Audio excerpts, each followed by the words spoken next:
Efesoon boqonnaa 2 lakkoobsa 1 kaasnee hanga 10tti. Nan dubbisaa akkana jedha.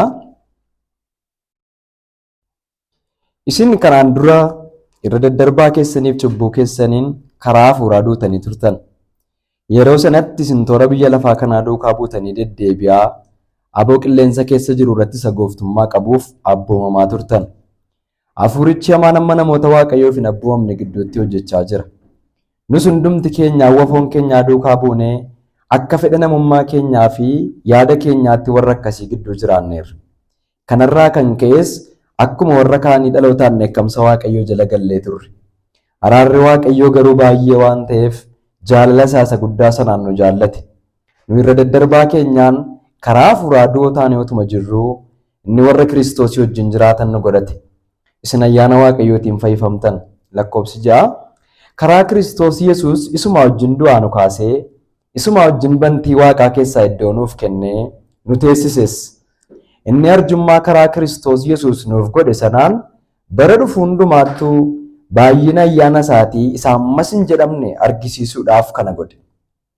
Isin ayyaana Waaqayyootiin karaa amantii fayyifamtanii inni immoo kennaa Waaqayyooti malee gochaa ofii keessanii miti. Hojiidhaanis miti. Namni tokkollee akka ittiin of hin jajneetti. Nu hojii harka isaatiiti. Hojii gaarii isa Waaqayyo duraan dursee qopheesse keessa akka deddeebinuuf karaa Kiristoos Yesuus uumamne. Ameen. Noora.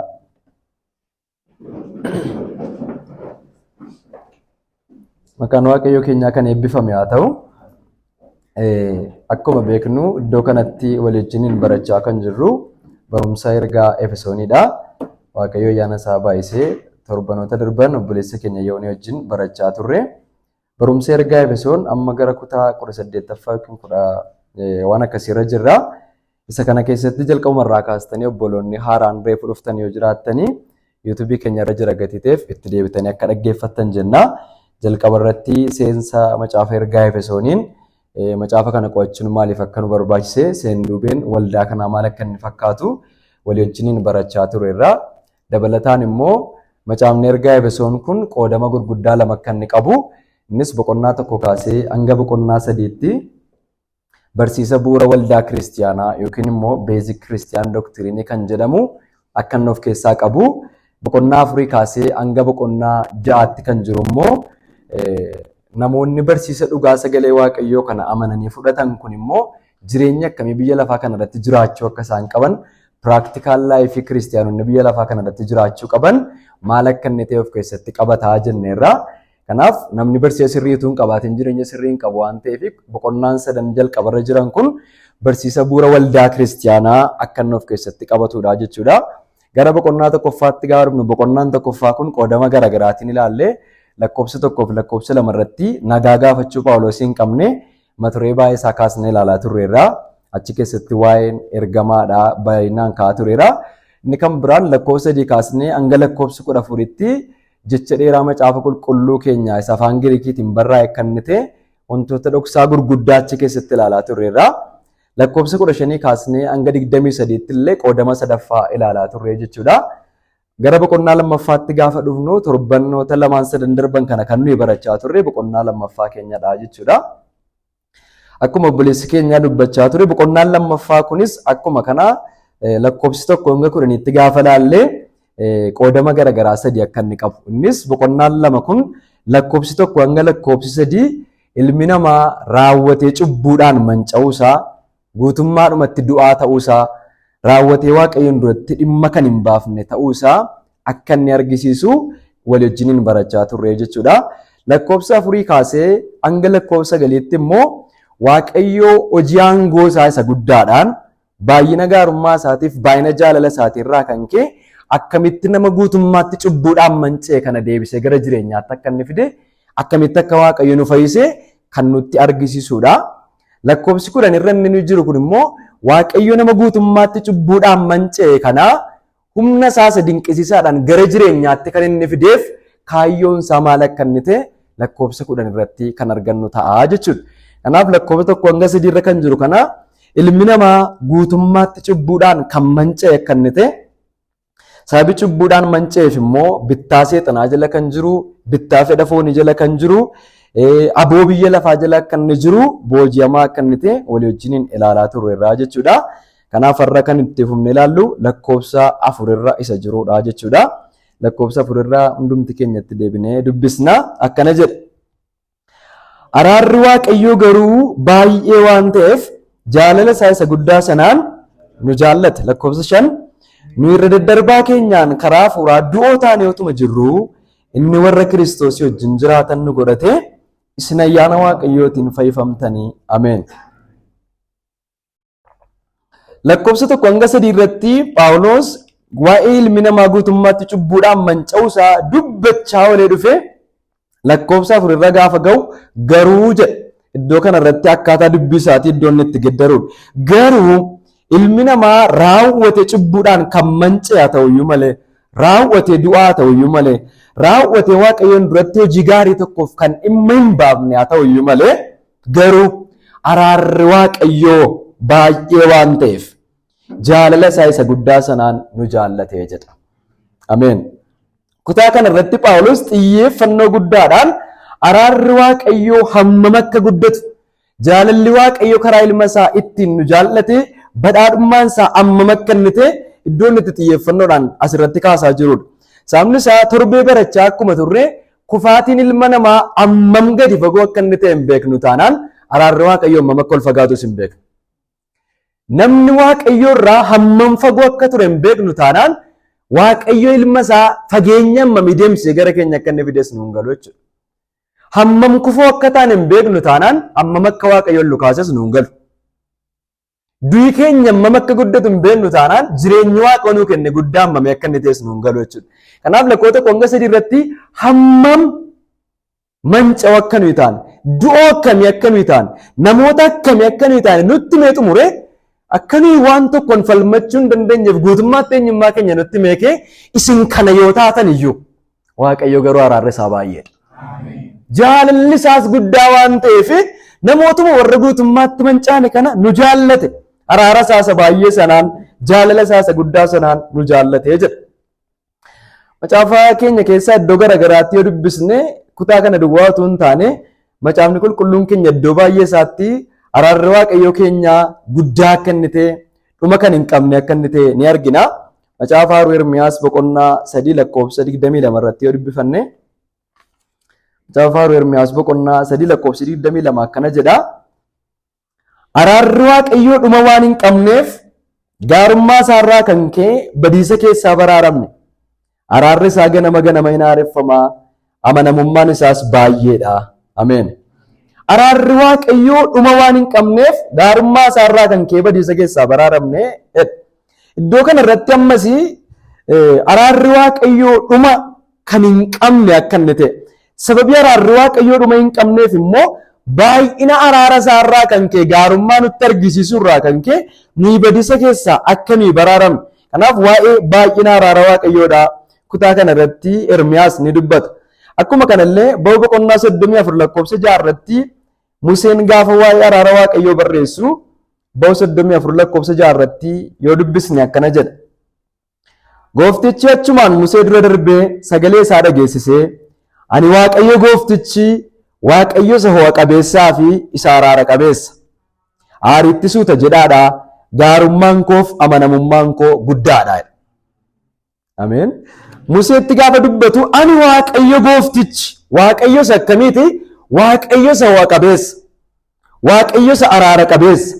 Aariitti suuta jedhaadha, gaarummaan koof amanamummaan koo immoo guddaadha jedha. Ammas kan nu ilaalaa jirru araarri Waaqayyoo baay'ee akka inni ta'e, araarri Waaqayyoo guddaa akka inni ta'e.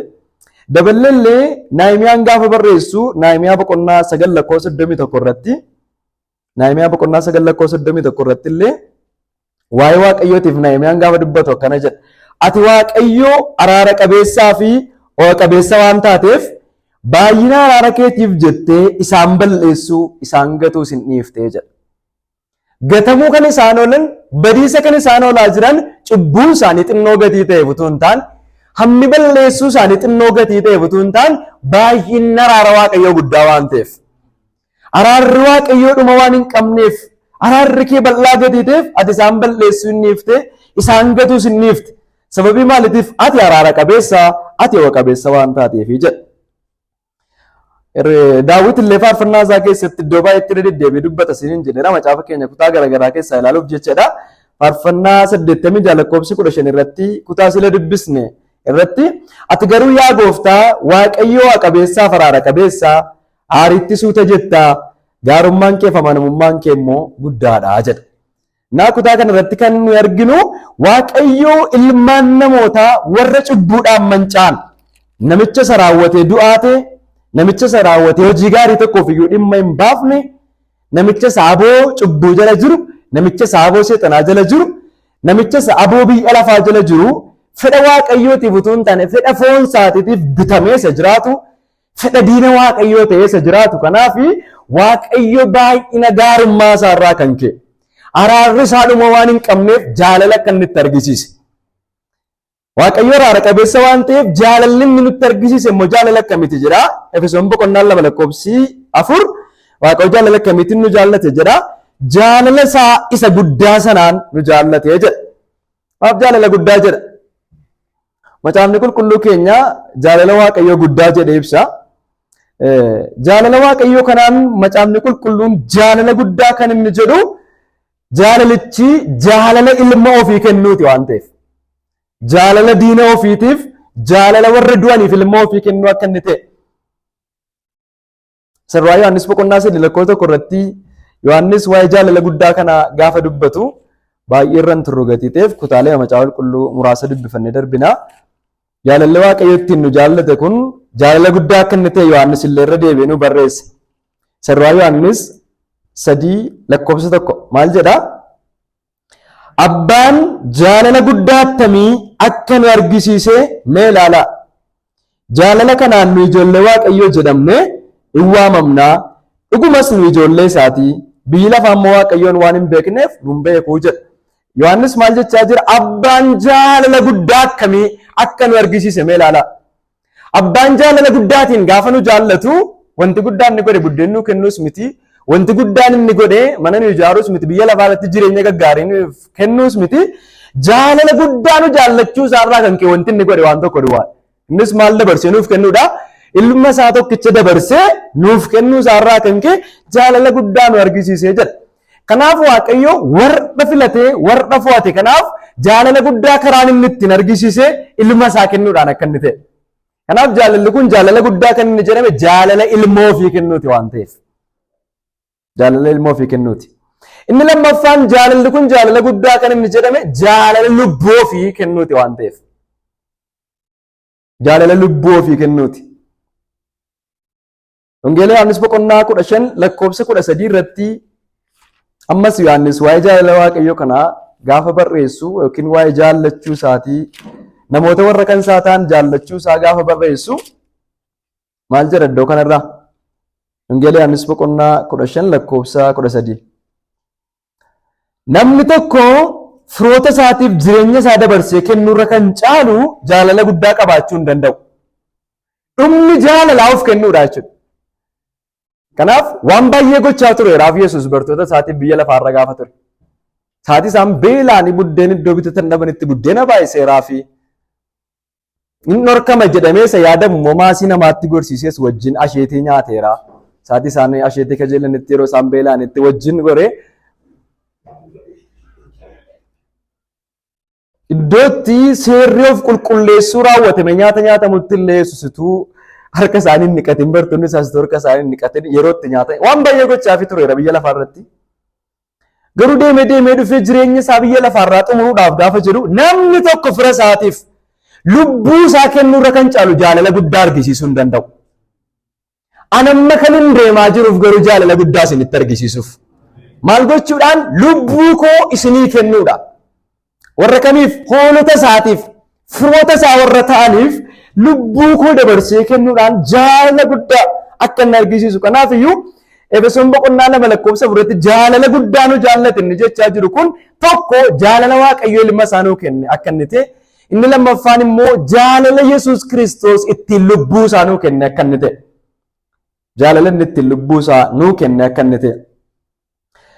Na guddaa kan jedhamu yeroo hundumaa beekamaa dhagatii ta'ee fi akka afaan keenyaatti loqoda keenyaan gaafa nu galu wanti tokko guddaa taanaan qaamni inni tokko qaama isa tokko irra gaafa caalu jechuudha. Na qaamni jaallatu qaama jaallatamurra yoo caale jaalalichi jaalala guddaadha. Qaamni jaallataa jiru qaamamma isaan geenye tokko yoo jaallate inni yoo madaalame wal bira qabamuu danda'ama. Iddoo kana irratti kan nuyi argaa jirru Waaqayyo isa qulqulluutu namoota warra cubbamoota, Waaqayyo isa qajeelaatu ilmaan namootaa warra karaarraa kaatan, Waaqayyo isa ifaan guutuutu ilmaan namootaa warra aboo dukkanaa jala jiraniif jaalala guddaa tokko argisiisaa jira. Durbi tokkoof dhirri tokko hawaasa tokko gidduu jiraatanii wal jaallatan jaalala guddaan jedhaman. Namoota wal gitantu wal jaallate waan ta'eef. Jaalalli iddoo kanarra ka'aa jiru garuu jaalala wal madaala wayi miti. Qaamni nama jaallatamu sana hin madaalle tokko gaafa jaallachaa jiru. Cubbuuttutu hin kumne ta'e Waaqayyo uumaa ta'uu isaatiin uumama isaa jaallachuun gad of deebisuu isaati jechuun jaalala isaa araara isaa argisiisuudha. Mitiire Waaqayyo uumaadha. Utuma ni cubbuutti hin kumne ta'e nu jaallachuu isaatiin hundi dinqisiifatama. Kanaaf uumamni isaa kan isaan isa jajatan ikkoo gatiin ilma isaa kenneef miti. Yesuus fannoo irratti gatiin ni deebisan jajatan. Uumamuma isaa jaallachuu isaatiin hundaan kabajama Waaqayyo. Hin maluuf. Innan keenyaa garuu uumama miti uumama kufaa jaallate Waaqayyo. Uumama kufaatti jaalala guddaa ilma isaa kennuurraan isa ga'u gaafa argisiisu Waaqayyo inni nutti hin madaalamne, Waaqayyo inni takkumaa cubbuu hin beekne, Waaqayyo inni bara baraan jiraatu ilmaan namootaa warra raawwatan cubbuudhaan mancaan waan jaallateef jaalala kanaan jaalala guddaa jedhee waama Phaawulos. Inni kan biraan jaalala kana jaalala guddaa kan isa jechiisisee jaalala haal duree tokko hin qabne ta'uu isaati. Sababa tokko irratti iyyuutuun hundaa'in jaalala Waaqayyo ittiin cubbamaa jaallate waan ta'eef. Jaalalichi jaalala guddaadha. Ilaalaa turre ragatii ta'eef. Inni kan biraan cubbuu keenya isa baay'ee kan Waaqayyo ittiin nuuf dhiisedha. Cubbuu keenya isa baay'ee kan Waaqayyo ittiin nuuf dhiise. Luqaas boqonnaa 7 lakkoofsa 47 irratti dubartiin tokko gaafa isheen miilla Yesuus jala dhuftee jaalala tokko Yesuusitti argisiiftu argina. Akka namaatti jaalala guddaa. Luqaas 7:47 qofarran dubbisa yeroo keenya eeggachuuf akkana jedha. Lakkoofsa 45 kaasee nan dubbisa. Ati yommuu na simatte anan dhunganne. Isheen garuu erga sitti na argitee jalqabdee miilla koo dhungachuu hin dhaabne. Ati mataa koo maan dibne isheen garuu urgooftuu gati jabeessa miilla koo dibde. Kanaafis sittan himaa jaalalli isheen guddaan kun cubbuun isheen baay'een akka dhiifameef mul'isa. Xinnoon kan dhiifamuuf garuu jaalala xinnoo argisiisa jedheedha. Jaalalli kun jaalala guddaa kan jedhame iddoo kanarratti luqqisa kana kan hin fudhadhee isinitti nan himaa. Sababni isaa jaalala iddoo kanarraa jaalala Maariyaam gooftaatti argisiisaa jirtudha malee jaalala gooftaan Maariyaamitti argisiisaa jiru miti waan ta'eef. Jaalalli Maariyaam gooftaatti argisiisaa jirtu kun jaalala guddaadha jedhe gooftaa. Gaafa mana kee dhufee bishaan harkaan allaanne isheen garuu dibata gati jabeessa isa Yihuudaan utuu gurgurame Yesuuta baay'ee gahaa jedhe sana miilla koo irratti dhangalaaste. Ati wanta ittiin harka koo qorfadhu naan laanne isheen garuu rifeensa mataa isheetiin gadi jettee miilla koo naafataa jirti.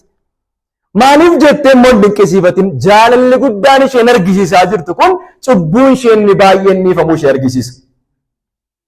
Jaalalli Waaqayyo ittiin cubbuu baay'ee sana nuuf dhiise immoo jaalala guddaadha. Jaalala guddaa ittiin jaallatamtee deebiftee gooftaatti argisiisaa jirti jechuudha. Kanaaf iyyuu jaalala guddaa jedhee kan inni waamaa jiru iddoo kanatti Phaawulos tokko jaalalli kun jaalala ilma ofii kennuuti. Jaalala lubbuu ofii kennuuti. Jaalala Waaqayyo inni guddaan cubbamaa jaallate akka inni ta'edha jechuudha. Kanaaf Efesoon boqonnaa 2 lakkoofsa 4tti araarri Waaqayyo garuu baay'ee waan ta'eef jaalala isaa isa guddaa sanaan nu jaallate. Akkas jechuun Waaqayyo ilma isaa nuu kennuudhaan akka inni nu jaallate. Gooftaan keenya Yesuus Kiristoos lubbuu isaa kennuudhaan akka inni nu jaallate.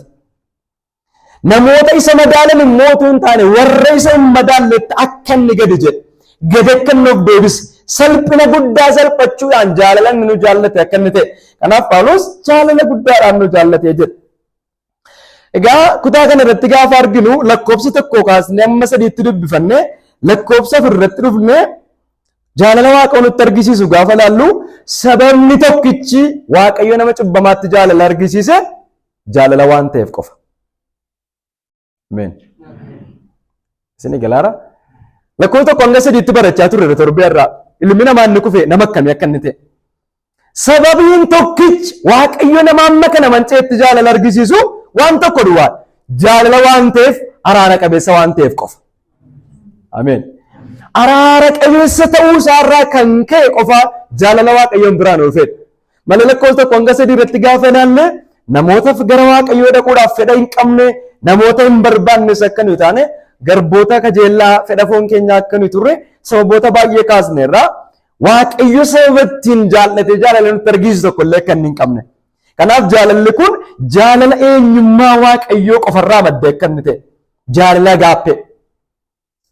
Eenyummaa Waaqayyoo qofarratti isa hundaa'e Waaqayyoon biraa isa nuu madde Waaqayyoo irraa gara keenya isa dhufe.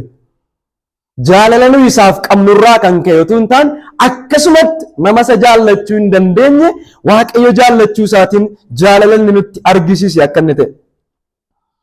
Haleluuyaa. Kanaaf Yohaannis ammas ergaa isaa sirraa boqonnaa afur lakkoofsa 10 irra dhufee nuti Waaqayyoon hin jaallanne inni garuu nu jaallate. Ilma isaa immoo cubbuu keenyaaf furee ta'uuf nuuf erge. Jaalala jechuun isa kanadha. Jaalalli guddaa kun jaalala isa dhugaadha. Hiika jaalalaa isa dhugaati. Jaalala jechuun isa kana. Sababni isaa jennaan utuu nu isa hin jaallatin nu jaallate. Utuu nu isa hin jaallatin nu jaallachuu isaa qofa immoo otoo hin taane sababa ittiin jaallatamnu tokko otoo hin qabaatin namoota jaallatamne ta'uu keenya. Kanaaf jaalalli kun nu biratti guddaadha.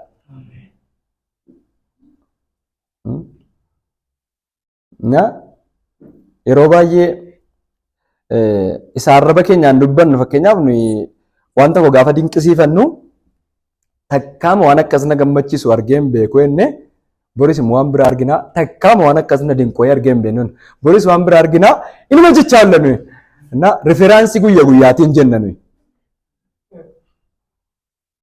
Macaafni qulqulluu keenya immoo riferaansii guyyaa guyyaatiin hin baroomu. Bara baraa isa jalqabaatii amma bara baraa isa dhufutti akka jaalala ittiin jaallatamnetti jaalala guddaan hin jiru. Kaleessas kan hin turre, arras kan hin jirre, boris jaalala kanarra caalu wayii ittiin jaallatamuu kan hin dandeenye Waaqayyo jaalala guddaatiin nu jaallateera. Dinqisiifannoo sana guyyaa guyyaatti maal jennee arras dinqisiifannee borimmoo sagalee isaa tuffannee isa borii wayii dinqisiifannu miti mitiire. Minyaa buddeenii sagaleessa nyaatanii amma kaleessuma nyaatanii takkaa nyaata akka minyaa argeen beekottanii har'a immoo nyaata biraa nyaattu sagaleessa minyaa hunda gattu isarraatu isinitti minyaa miti inni keessa sagalee Waaqayyoo kana akkasumatti. Jaalala bara baraan nutti minyaa jaalala guddaa. Eenyu tokko nutti argisiisuu kan hin dandeenye. Nurratti kan hin hundoofne Waaqayyo araara qabeessa waan ta'eef qofa. Araara qabeessa waan ta'eef qofa warra du'anitti jaalala isaa argisiise. Waaqayyo kun namoota akkamii jaallatee isa jedhuuf akkuma ilaalaa turre irruma isinii deebi'uuf namoota akkamii jaallatee jennaan warra hafuuraan du'oo turre Efesoon 2:1 irratti irra hin deebi'u warra hafuuraan du'oo turre dubbifannu kutaa kan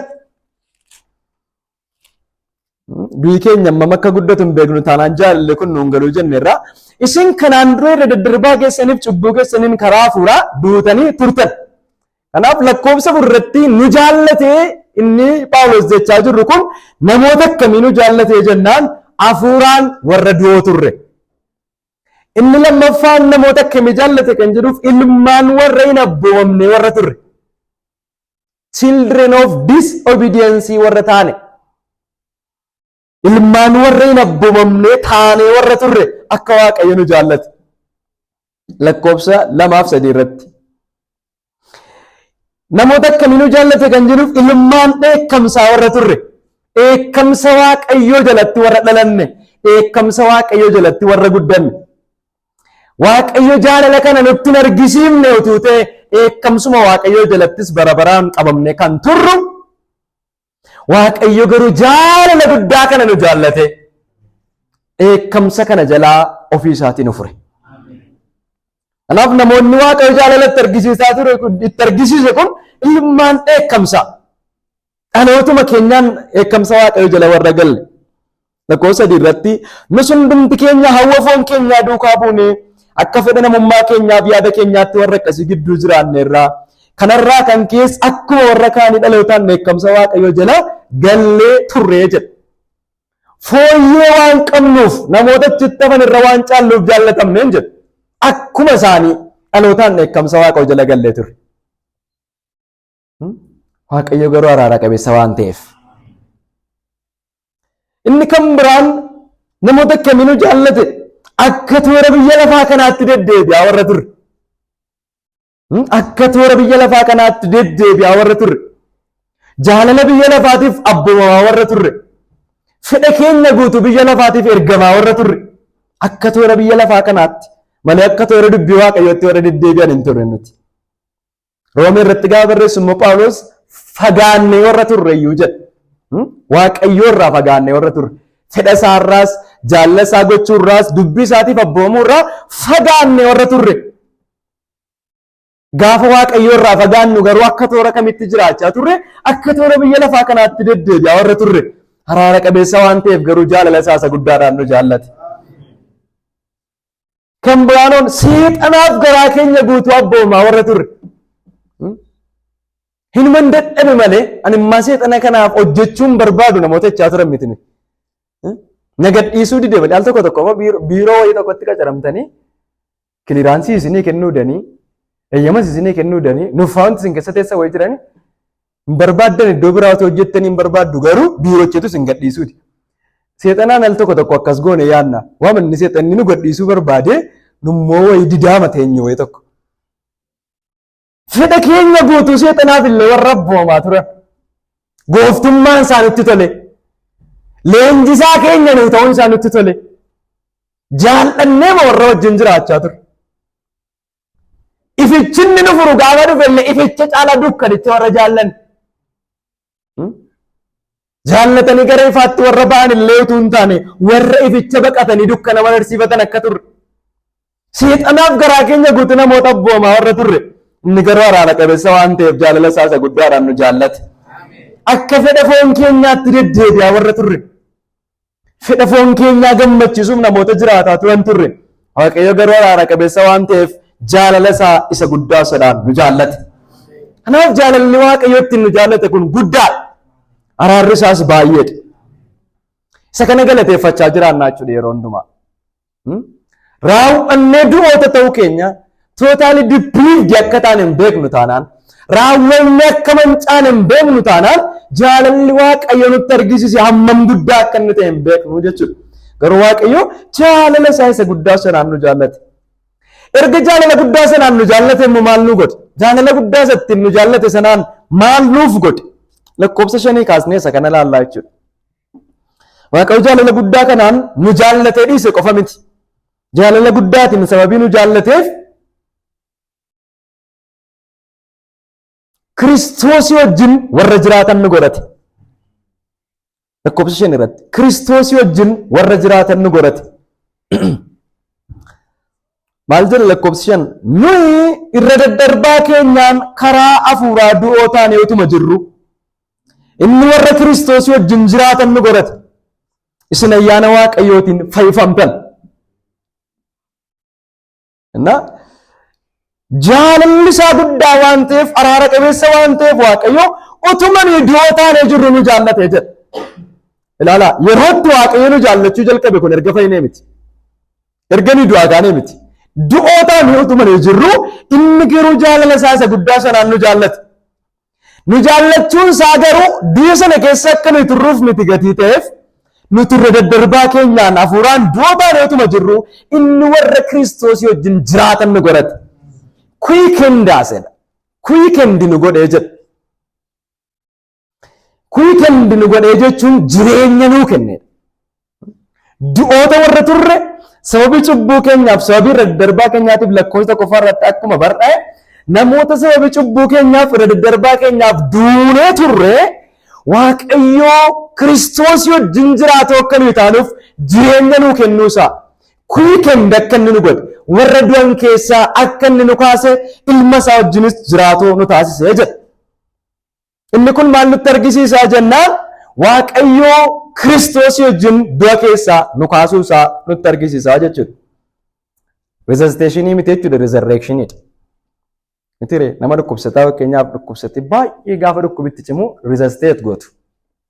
Jechuun dhiibbaan dhiigaa isaa baay'ee gadi bu'eera yoo ta'e baay'ee of dadhabeera yoo ta'e dhangala'aa baay'ee laattanii akka lubbuun keessa deebi'u gootu jechuudha. Mitiire akka inni itti ofee jiraatu gootu. Hin duune waan ta'eef. Garuu du'oo turreedha. Kennuuma gaafataa jechuudha jireenyicha. Ameen. Nama du'aar wayii gargaaree deebise wayii miti. Paaralaayizidii wayii hin turre jechuudha. Nama dhanni isaa gar tokko du'ee wayii hin turre jechuudha. Amma ta'e wayii of dandeenya amma gargaarsa wayii hin barbaannu ture. Raawwannee mana namoota gargaarsa waaqayyoon barbaachisu ture. Du'oo turre jedha. Kanaafuu nan Kiristoos wajjin warra jiraatan nu godhate. Jireenya Kiristoosiin nuu kenne. Kuikend jechuun nama du'ee turee fi zo'ii laayifii yookiin immoo jireenya hin banne kennuuf jechuudha.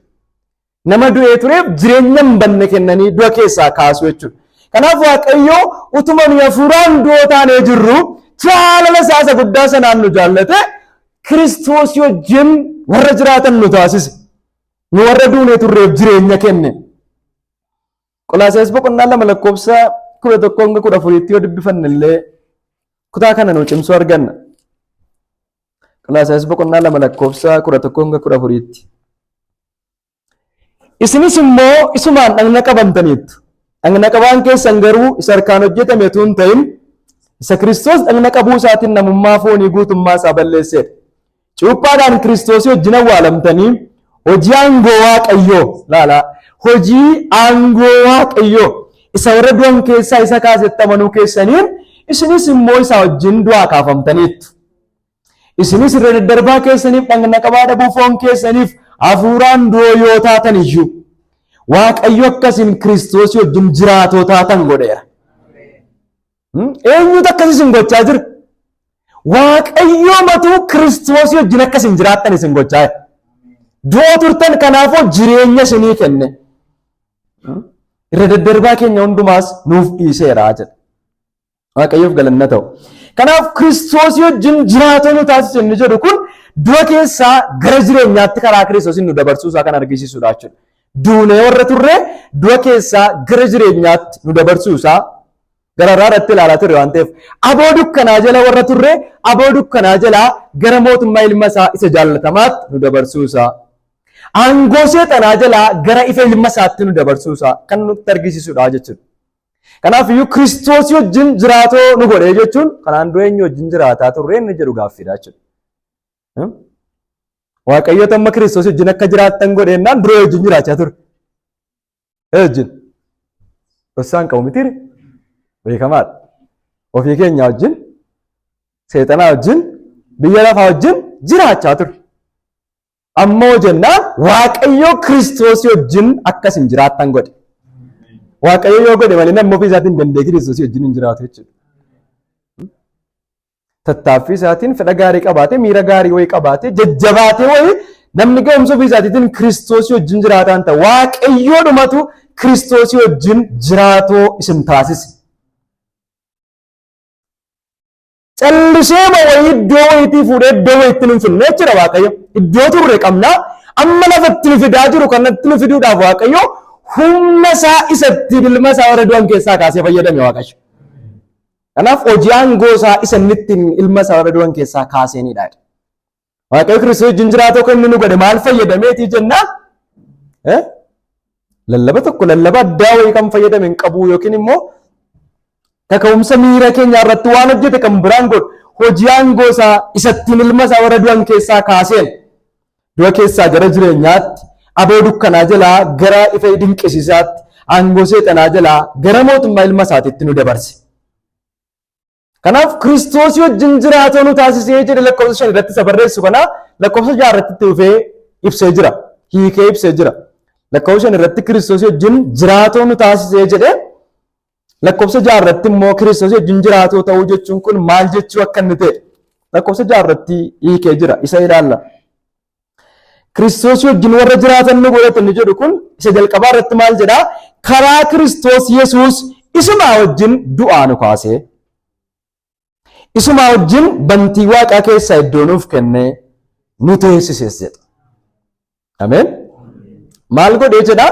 Kiristoos wajjin jiraatoo akka nuyi taanuuf isa jalqabaa wanti Waaqayyo godhe Kiristoos wajjin warra du'an keessaa nu kaasee jedha. Macaafa qulqulluu keenya kutaa baay'ee isaa gaafa ilaallu jechettiin xinnoo fakkaattu kun hiika baay'ee isaa of keessaa qabaa jechuudha. Kiristoos wajjin du'aa ka'uu isa jedhu kana dursa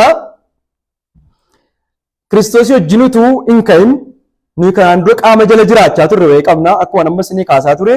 Aangoo biyya lafaa jala akka nuyi turre, aangoo seexanaa jala akka nuyi turre, bittaa namummaa keenyaa jala akka nuyi turre.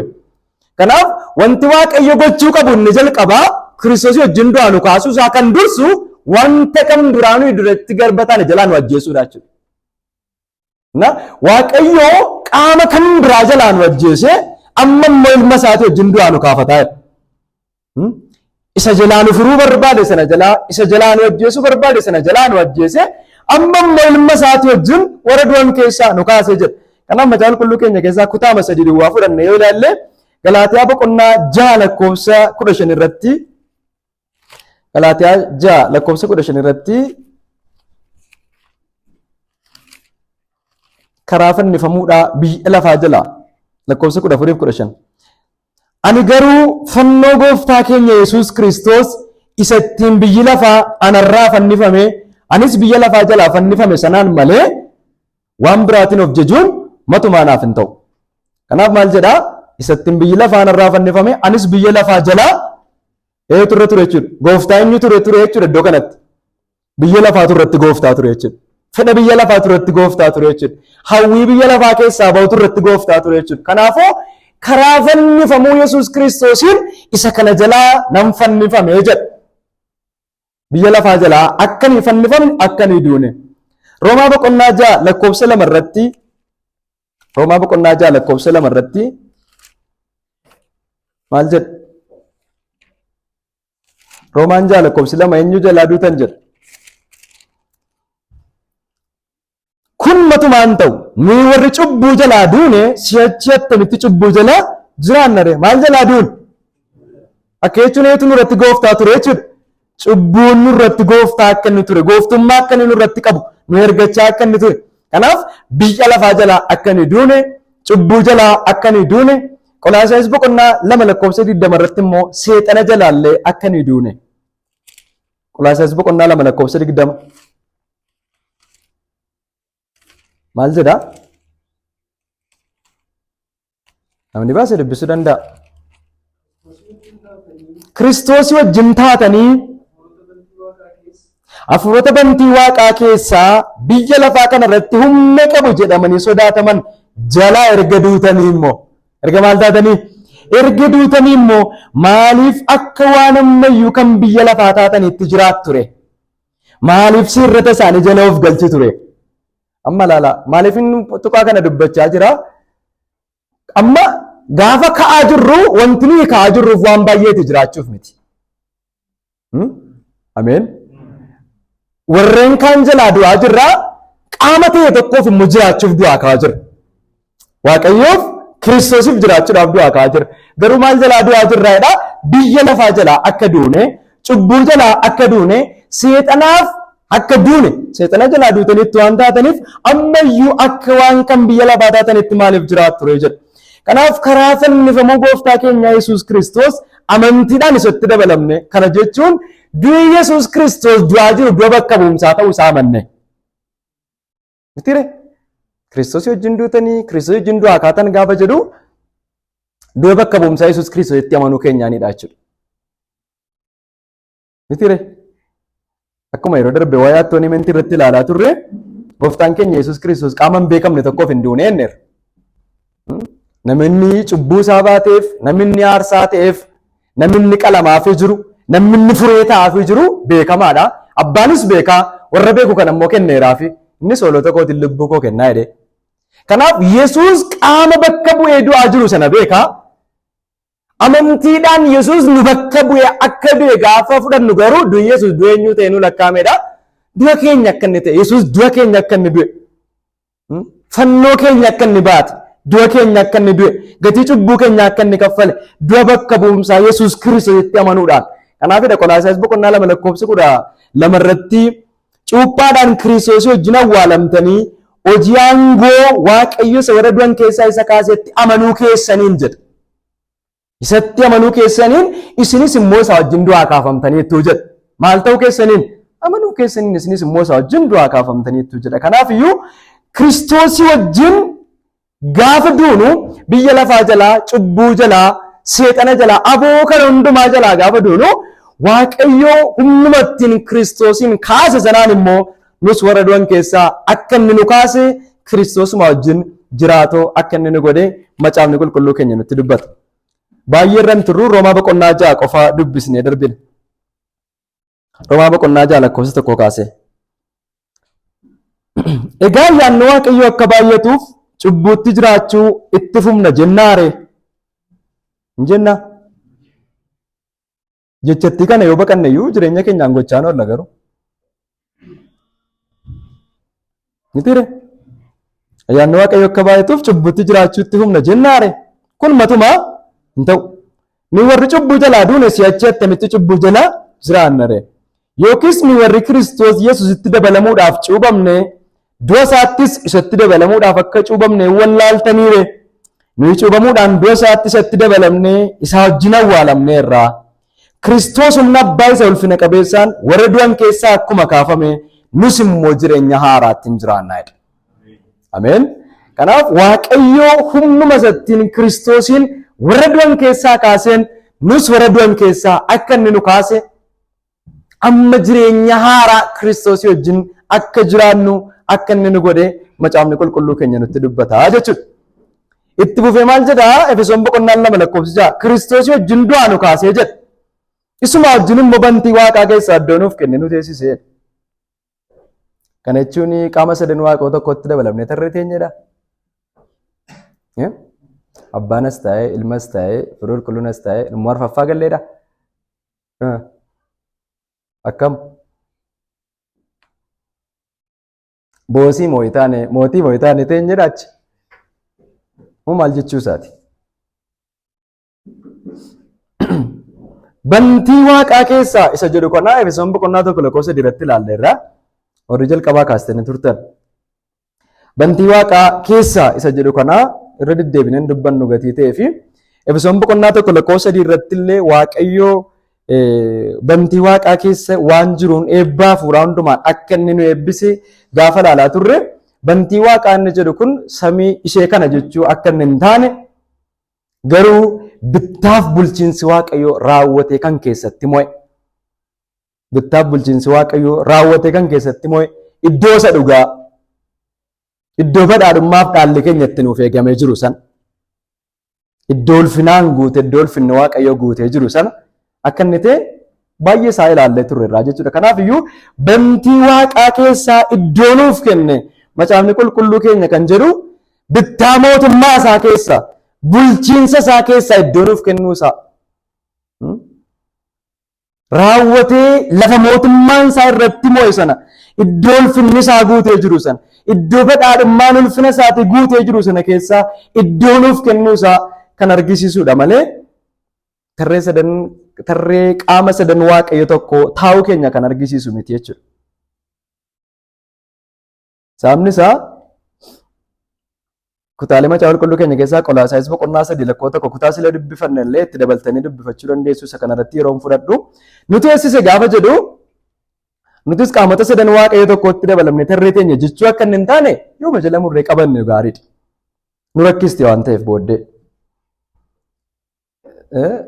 Har'a kaanee sagannee borimmoo ati ka'echuu barbaadneeti Waaqayyoon nus teenyeerra waan ta'eef. Tire. Nuti eessisee gaafa dhumaa jechuu isaati. Ana dabalatee hundumti keenya kutaa kan akka nuyi itti kanaan dubbanne bahee dhukkuba waan qabu natti fakkaata. Ana dabalatee jechuudha. Waaqayyoo Kiristoosii wajjin warra du'an keessaa kaasee Kiristoosuma wajjin bantii Waaqaa keessaa iddoo nuuf kennu nu teesse jechuun isaa jalqaba irratti kan inni argisiisu raawwannee Waaqayyoon duratti fudhatamoo ta'uu keenya kan argisiisudha. Guutummaatti Waaqayyoon duratti fudhatamoo ta'uu keenya kan argisiisudha. Fudhatamoo ta'uu. Luqaas boqonnaa 14 irratti kutaan yeroo baay'ee fayyadamamnu waa'ee abbaa cidhaatiin qabee gooftaan keenya fakkeenya inni fudhate abbaa cidhaatiin qabee namni tokko gaafa cidha qopheesse mana isaattis waamu ati iddoo isa caalu sana ofii keetti filattee hin taa'inii.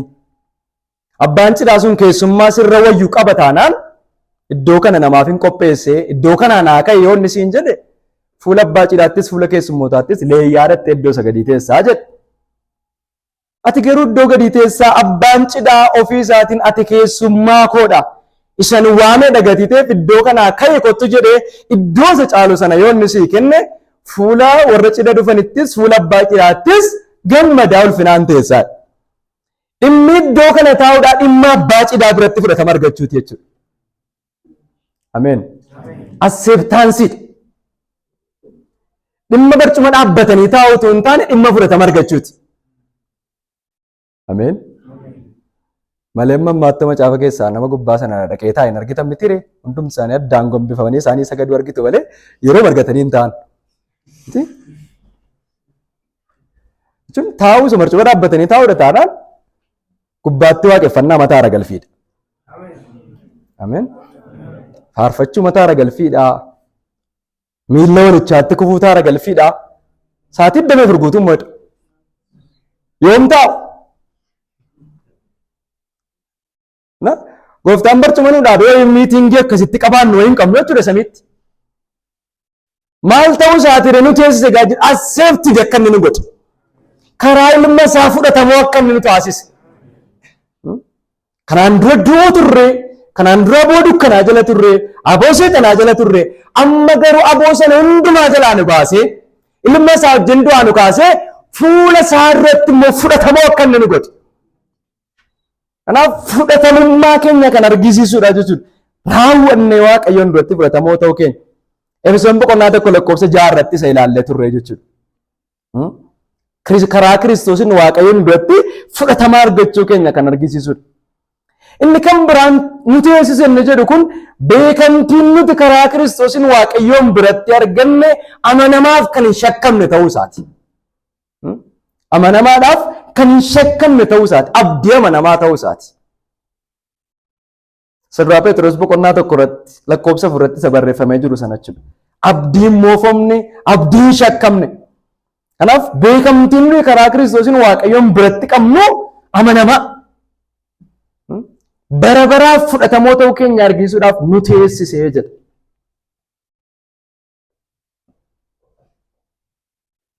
Inni kan biraan nu teessisne jedhu kun ilmaan taane lakkaamuuf aboo argachuu keenyadha. Ilmaan taane lakkaamuuf aboo argachuu keenya. Privileejii ijoollee Waaqayyoo ta'uu argachuu keenya argisiisa. Nama aangoo fudhatee teessumarra taa'e utuu hin taane nama teessumarra taa'uuf aboo argate. Ameen. Waan garagaraa lama dhabiniir. Waan garagaraa lama jira. Inni jalqabaa bulchaa yookiin immoo aangaa olaanaa taatanii teessuma fudhachuudha. Inni kan biraan immoo teessumichumarra taa'uudhaaf aangoo fudhachuudha. Inni nu teessise jechaa jiru kun nama dubbatee waa abboomu wayii, nama ajajee waa taasisu wayii tokko nu godhee miti. Ilmaan taanee marcumicharra taa'uu keenyaaf aboo argachuu keenya. Ilmaan taane lakkaamuuf aboo argachuu. Privileejii mucaa ta'anii lakkaamuu argachuu. Maaddiitti Waaqayyoo wajjin taa'uuf, gammachuu Waaqayyoo keessaa hirmaachuuf, ulfina Waaqayyoo ilmaan isaatiif qopheesse keessaa hirmaachuudhaaf aboo argachuu keenya kan argisiisudha. Sirraa Yohaannis boqonnaa 3 lakkoofsa 1 irratti abbaan jaalala guddaa akkamii akka nu jaallate mee ilaala jaalala kanaanoo maal ta'an ilaala iddoo kanatti jaalala guddaa nu argisiise. Jaalala kanaan immoo maal nu godhe? Ijoollee Waaqayyoo taane lakkaa'amne. Kanaaf nu teessiseen iddoo kanarra jiru nu kanaan dura ilmaanin turre, kanaan dura diinota turre, kanaan dura cubbamoota turre, du'oota turre, Waaqayyo irraas fagaatanii namoota turre. Amma garuu Waaqayyo Kiristoos wajjin du'aa nu kaasee ilmaan taane akka lakkaa'amnu nu godhe. Kanaaf gita ilmummaatiin Waaqayyoon duratti beekamtii argachuudha jechuudha. Kanaaf taa'uun iddoo kana jiru akka mootiitti ajajuuf, abbomuuf, mirga argachuutu hin taane ilmaan ta'uudhaaf, mo'attoota ta'uudhaaf.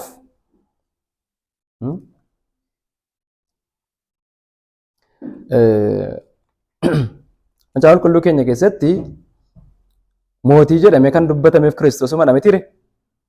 Nuuf gaafa nu dubbatame warra Kiristoos wajjin mo'an jedha. Mo'ichaan ni mo'e isa wajjin warra hirmaatanidha malee mitire. Inni lolee mo'ee mo'ichaan argamsiisa wajjin warra hirmaatan. Hojiin hojjete isaa wajjin warra hirmaatan. Dadhabbiin ni dadhabetti isaa wajjin warra ulfaatan ta'uu keenya kan argisiisudha jechuudha. Aboo gochuu miti aboo ta'uuti iddoo kanarra jiru. Taa'uun iddoo kanarra jiru dhimma ta'uuti malee dhimma gochuu miti. Mootii ta'uun inni kan Waaqayyoo dhimma waa hojjechuu danda'u, dhimma waa gochuu danda'uti. Mootii ta'uun nan keenya immoo dhimma mo'uuti.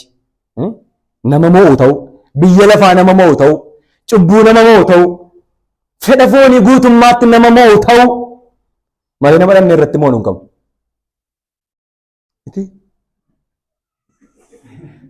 Samii eenyuu irratti mo'uu dhandhame? Moonee dhanna malee mo'uu hin dhandhu. Jechuun raawwannee cubbuu moonee mootii ta'an achitti. Mootii ta'uun keenyas akkasiiti jechuudha malee qaama irratti mo'u kan biraan qabnu nuyi samiittis. Qaama irratti mo'u kan qabu gooftaa keenya. Mootii moototaas jedhame. Mootii ta'uun inni kan Yesuusiif innan keenyaa tokko miti dhannan jechaa jiru. Mootii ta'uun inni kan Yesuus bittaa tokko jalaa qaama kan biraa baasee irratti olaantummaa argachuu isaatiiti. Nu garuu mootii ta'uun innan keenya mo'attoota ta'uudha. Biyya lafaa mo'uu, seexana mo'uu, raawwannee fedha foonii keenya moonee birmadummaa guutuu argannee fuula Waaqayyootti lakkaa'amu keenya. Kanaaf iyyuu nuti eessisee inni jedhu kun iddoo kanarratti ilmaanuma taanee lakkaa'amuudhaaf aboo argachuu keenyadha jechuudha.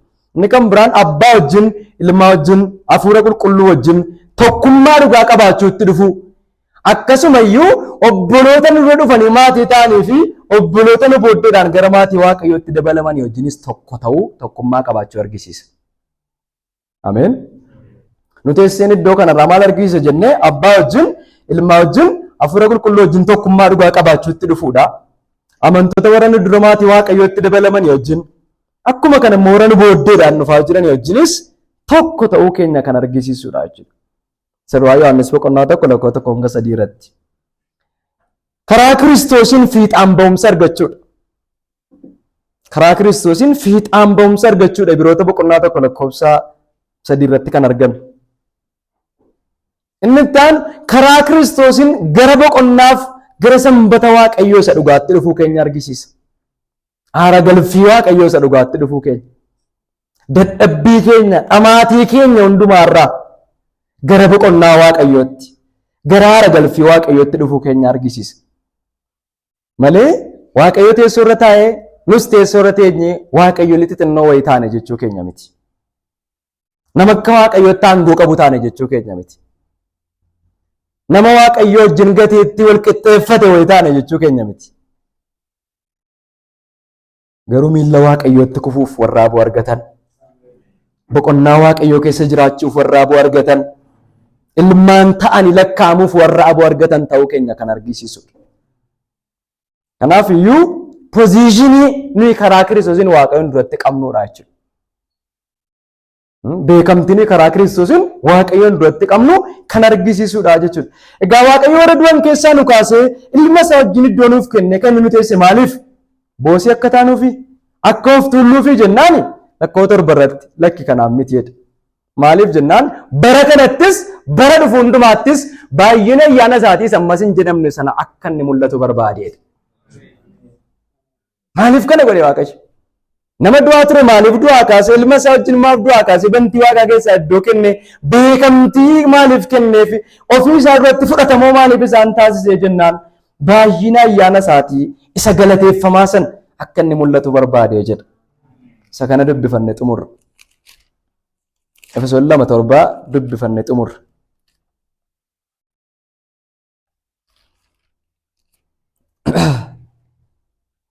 Inni arjummaa karaa Kiristoos Yesuus nuuf godhe sanaan maalidha ree wanti nuuf godhe gararratti baay'ee isaa dubbate waan ta'eef 5:6 arjummaa karaa Kiristoos Yesuus nuuf godhe sanaan bara dhufu hundumaattu baay'ina ayyaana isaatii isa ammas hin jedhamne sana argisiisuuf kana godhe.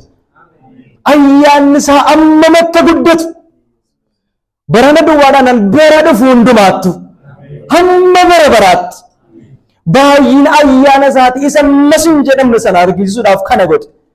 Malee boosii akkanuu taanu miti, akkanuu of tulluu miti, akkanuu of jennuu miti. Ayyaana isaa isa galateeffamaa sana, araara isaa isa galateeffamaa sana mul'isuudhaaf kana hundumaa nuuf godhee jedha. Waaqayyoon kana hundumaa nuuf godhee ulfinaa fudhatu. Teofee ayyaana isaatiin karaa amantii akka inni nu fayyiseedha. Lakkoofsa 8-10 irra kan jiru torbee itti fufnee walii wajjin ilaalla. Yaanni Waaqayyo hunda keenyaaf baay'atu. Gaaffii namoonni qabdan akka yaadachiisaatti namoonni gaaffii qabdan yoo jiraatanii gaaffiin fudhanna. Bifa barreeffamaatiin nuu ka'a. Barreeffamaan hunda isaa ibsachuu warri dadhabdan immoo audiyoo rikoordii gootanii telegiraamii keenya irra nuu kaa'uu dandeessu.